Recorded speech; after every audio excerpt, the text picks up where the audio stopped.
Wah, nggak bisa membayangkan 20 jam menahan lapar dan dahaga, tapi komitmen untuk beribadah itu tetap harus dijalankan. Betul, karena penasarannya kita Iya, langsung saja tanya ada warga negara Indonesia yang berada di Norwegia iya. pastinya ya. Dan bagaimana pengalaman menjalankan puasa Ramadan dengan durasi terlama dalam sehari?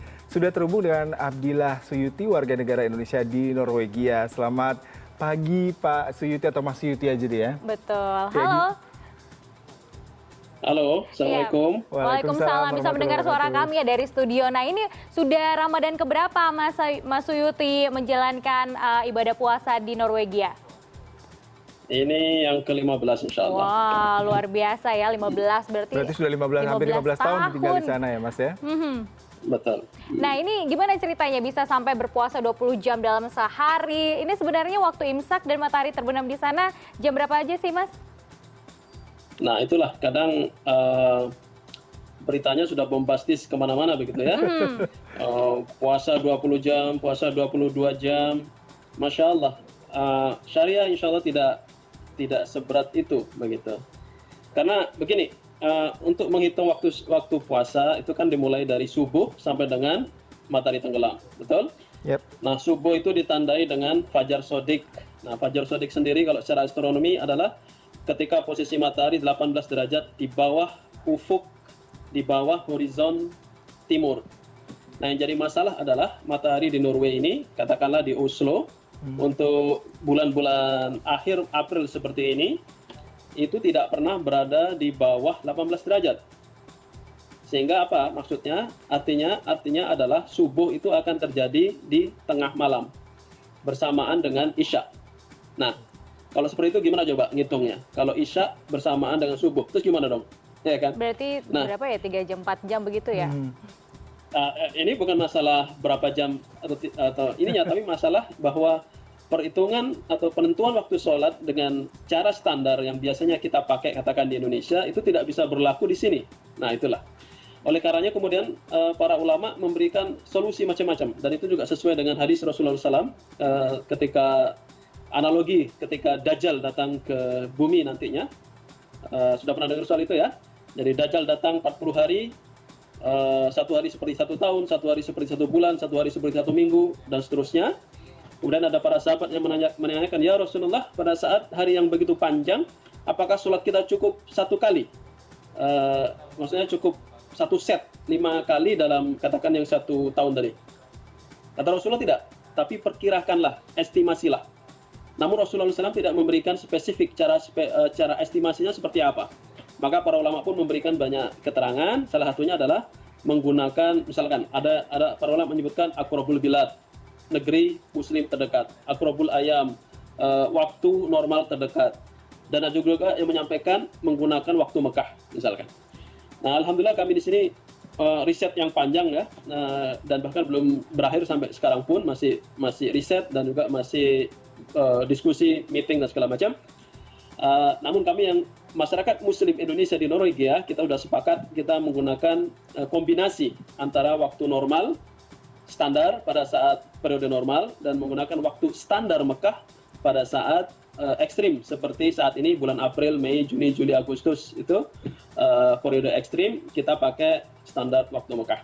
Sehingga kalau misalkan kita nekat puasa dari tengah malam itu puasanya 20 jam, maka cukup kita saat ini dengan puasa 14,2 sampai dengan 14,7 jam dalam Ramadan kali ini, insya Allah. Ya berarti kurang lebih hampir sama seperti di Jakarta, Mas Abdillah ya. Jadi berkaitan dengan warga negara Indonesia yang ada di Norwegia, seperti apa? Mereka mengisi waktu Ramadan, apakah memang keseharian sama seperti waktu di Indonesia, terutama saat ini ketika pandemik, mungkin bisa diceritakan lebih lanjut seperti apa, Mas? Ya, jadi tidak pandemik pun situasinya berbeda ya dengan situasi di Indonesia tentunya.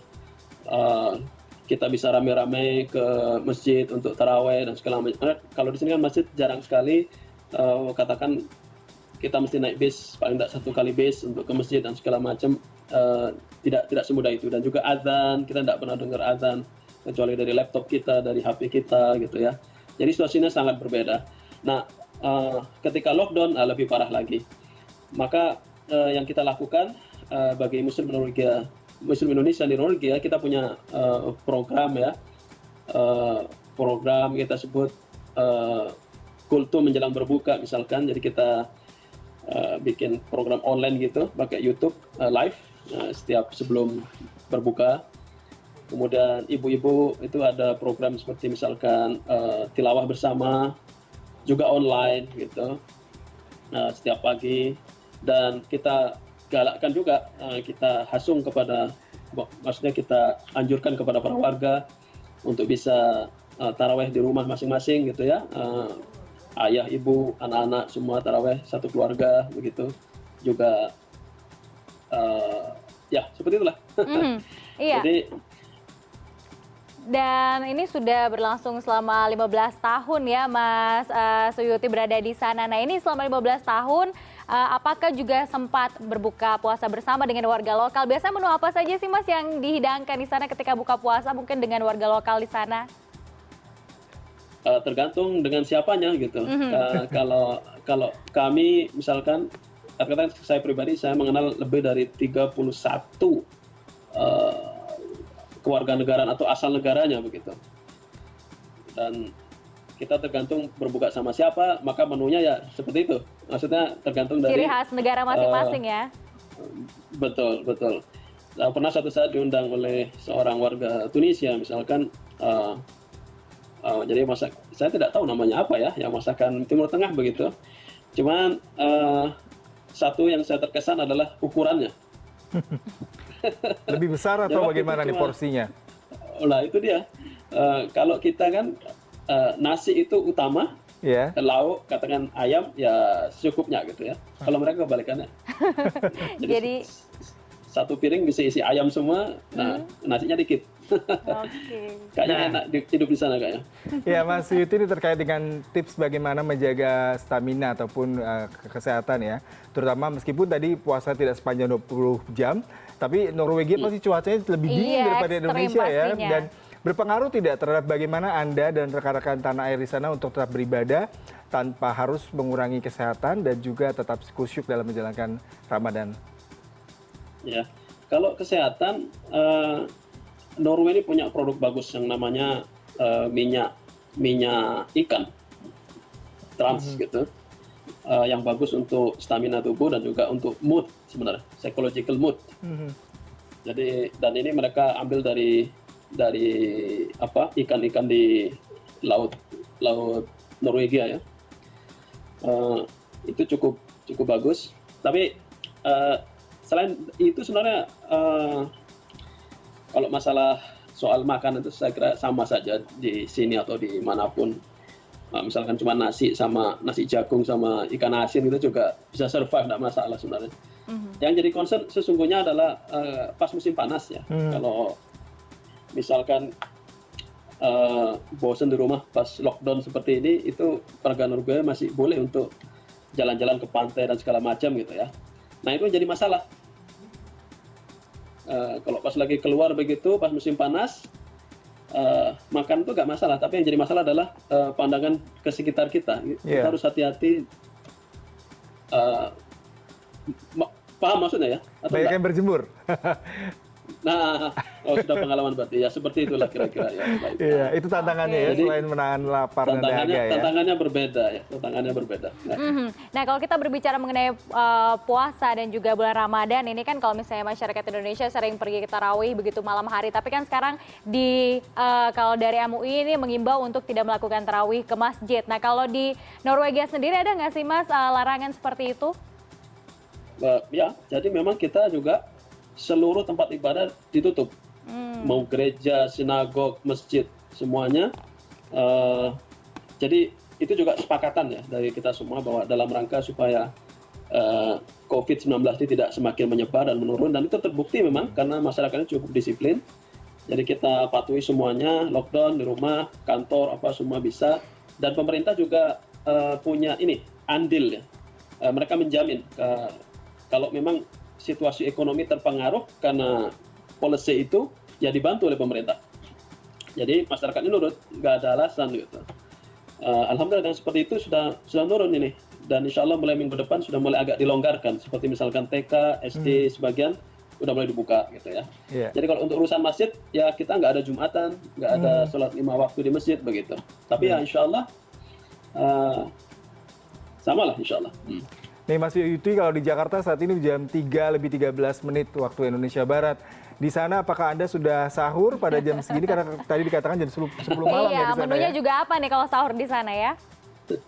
Ini baru selesai apa tadi, taraweh sebenarnya. Ini Mbak tahu besok apa nih menunya? Kalau biasanya apa sih Mas menu sahur di sana?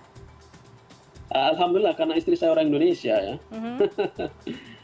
Jadi masakannya bervariasi dan kita ibu-ibu di sini sangat kompak. Jadi waktu sebelum ada COVID-19 kita rutin ada pengajian tiap bulan begitu, biasanya masing-masing bawa makanan gitu kan, potluck gitu.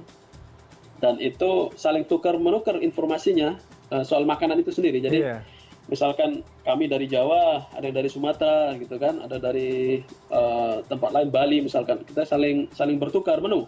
Jadi ya ibu-ibu di sini itu semua bisa dikatakan bisa masakan dari Aceh sampai ya ujung timur Indonesia bisa gitu. Ya alhamdulillah. Amin.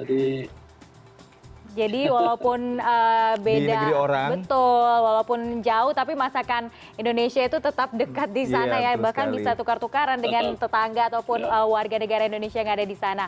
Oke, baik. Ya. Baik Mas Abdillah, terima kasih untuk waktunya berbincang bersama kami dan selamat menjalankan ibadah puasa di sana. Tetap sehat dan juga salam buat keluarga di sana.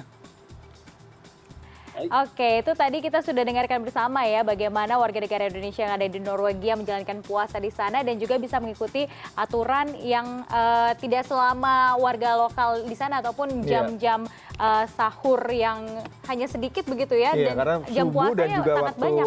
sahurnya dekat sekali ya. Betul. Jadi kita bisa melihat bagaimana kultur dari masing-masing negara, bagaimana ketika mereka melewati masa puasa bahkan juga di tengah pandemi saat ini. Nah,